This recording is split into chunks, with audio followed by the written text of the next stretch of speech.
কাবার দেখছো আপা না বাজার মেয়ে গেল এটা আবার মেয়ে গেছে চালু করে দাও নাহলে পাইবা না হেডি কই কি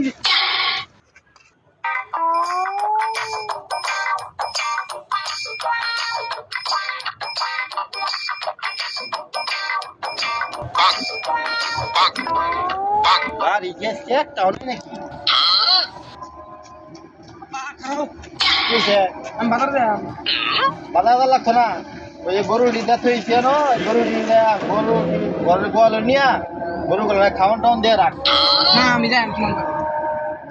খোলা পারবো না না আমি যাই তোরা সবসময় খেলে এরকম বেতাল করো একটা জায়গার বাগান লইলে তখন মতো এরকম খোলা ফান জন্ম দিয়ে আমি এই পর্যন্ত মনে হয় 100 বার ফাঁসা মারা খাই আসছি বুঝছ আব্বা তুমি এতদিন ধরে ফাঁসা মারা খাও বাজারে দিয়ে 100 বার ফাঁসা মারা খেলছো না আমি খাই না আব্বা আমি খাই